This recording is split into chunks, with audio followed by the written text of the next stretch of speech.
भेष बदल बदल करके पहुंचे।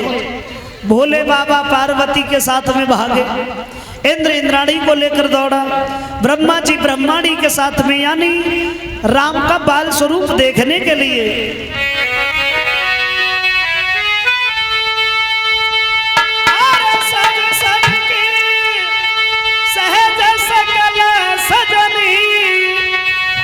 जाई पहुंची मंगल साजलिए, अरे इंद्राणी जो माँ बहाधाई देवियों सहित दिया भेजिए।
भगवान श्री राम का अवतार हुआ। उनके अवतार की खुशी में देवता देवियां भेष बदल बदल करके सम्मिलित हुए। और उसी समय नतीजा ये हुआ है कि भगवान का अवतार हुआ। दान लुटा रहे हैं दशरथ महात्मा तुलसीदास कहते हैं कि सर्व सुदान दीन सब काऊ और पावा सब राखा नहीं काऊ। यानी दशरथ ने दान दिया तो सबने लिया, लेकिन पास में नहीं रखा। अब पास में काहे को नहीं रखा? हो सकता है कि महाराज दशरथ से कोई द्वेष भाव मानते थे, तो बोले ऐसा तो कुछ नहीं था। श्री राम को देख करके इतने भाव विभोर हो गए दशरथ कि हर किसी की झोली में श्री राम को ही डालते जा रहे हैं। पर पावा सब राखा नहीं काऊ, लिया तो सबने पर अपने पास में नहीं रखा। बाद में अंत में नतीजा ये हुआ है। पहला सवाल यही था कि भगवान का अवतार कैसे हुआ। तो तीनों पत्नियों ने जब वो यज्ञ वाली खीर खाई है, खीर के खाने से भगवान का अवतार हुआ। दूसरा सवाल कब हुआ, कब आए भगवान प्रभु श्री राम? तो बताया है कि एक कल्प में त्रेता युग के मध्य में भगवान का अवतार हुआ। बोले कब? तुलसीदास जी कहते हैं कि हम बताएंगे कि नौमी तिथि मधुमास पूर्णिमा,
मध्य दिवस यति शीतन घामा। बोले चैत के महीना में शुक्ल पक्ष की नवमी के दिन मंगलवार को भगवान का अवतार हुआ। बोले कितने समय हुआ? बोले मध्य दिवस यति शीतन घामा, दिन का मध्य, और दिन का मध्य 12 बजे होता है, तो दिन के 12 बजे पुनर्वसु नक्षत्र में भगवान का अवतार 14 कला से हुआ। तीसरा सवाल, क्यों हुआ? क्यों आए भगवान प्रभु श्री राम इस भूतल पे? तो इस बात के एक नहीं बल्कि अनेक प्रमाण अलग अलग मिलते हैं। महात्मा तुलसीदास जी कहते हैं कि राम को तो आना ही था, मतलब जब जब होई धर्म की हानि और बाढ़ई अधमय सुरय अभिमानी। जब जब इस पृथ्वी पर घोर अत्याचार होता है, जब जब दीन दुखियों का तिरस्कार होता है, और तब तब भगवान का अवतार होता है। रावण, कुंभकर्ण, मेघनाथ जैसे दुराचारी पृथ्वी पे हो गए, तो उनका वध करने के लिए राम को तो आना ही था। दूसरे विद्वान ने उस बात को फेल कर दिया, आए राम लेकिन ऐसे नहीं आए। बोले फिर कैसे आए? का सुनो। सतयुग में स्वयं मनु और शत्रुपा ने भगवान नारायण के नाम की तपस्या जब की है, भगवान उनके सामने गए, का वरदान मांगो, तो दोनों ने हाथ जोड़े, प्रभु हमें एक तुम्हारे ही जैसा पुत्र चाहिए। भगवान बोले अब अपने जैसा पुत्र हम कहाँ देखें, बड़ा समय लगेगा। ऐसा करो तुम इंतजार करो त्रेता युग का, जब तुम दशरथ और कौशल्या बनोगे तो हम खुद ही तुम्हारे पुत्र बन के आएंगे। महाराज मनु दशरथ बने, शत्रुपा कौशल्या बनी, और तब भगवान नारायण राम के रूप में अवतरित हुए। तीसरे विद्वान ने वो बात भी फेल की, आए राम लेकिन ऐसे नहीं आए। बोले फिर कैसे आए? का सुनो। इधर भोले बाबा अपनी पत्नी पार्वती को कथा सुनाते हुए कहते हैं, सुनो गिरजा, एक कल्प में भगवान का अवतार क्यों हुआ है?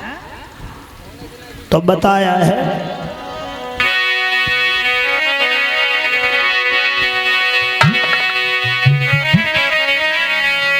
कि नारद श्राप दीन एक बारा, और कल्प एक कहीं लगी अवतारा।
नारद श्राप दीन एक मारा, और कल्प एक कहीं लगी अवतारा। सोई गिरजा चकित भई सुने बानी, और नारद विष्णु भगत पुनि ज्ञानी। क्या कह रहे हो भोले बाबा? श्री राम की पवित्र कथा सुना रहे हो और झूठ बोल करके बहकाने की कोशिश कर रहे हो। पता नहीं है 24 घंटा नारायण नारायण जपते रहते हैं, नारद बीड़ा बजाते रहते हैं। एक भक्त कभी भगवान को श्राप नहीं देता, एक सेवक अपने स्वामी से कभी नाराज नहीं होता, फिर नारद ने भगवान को श्राप कैसे दे दिया? बताओ। जवाब दिया है, अब पूरी बात सुनो ना। नारद ने श्राप दिया, भगवान बोले हाँ, फिर वही बात कैसे दिया? तो शंकर जी कहते हैं सुनो।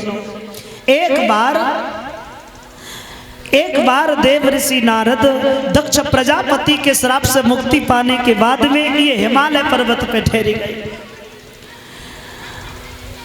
और जैसे ही नारद वहां पर ठहरे हैं और उसी जगह तपस्या करने लगे भगवान नारायण के नाम की। इतनी घनघोर तपस्या की नारद ने, इतनी घनघोर तपस्या की कि उस तपस्या को देख करके देवताओं का राजा इंद्र सोचने लगा, ऐसा लगता है कि नारद इंद्रासन के लिए तपस्या कर रहे हैं।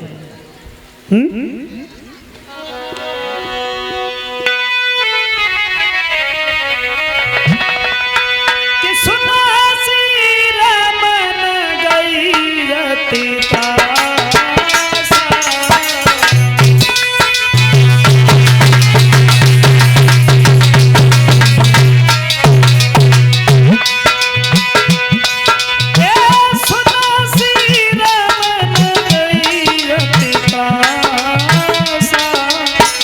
चाहत देवर से मन पुरबास।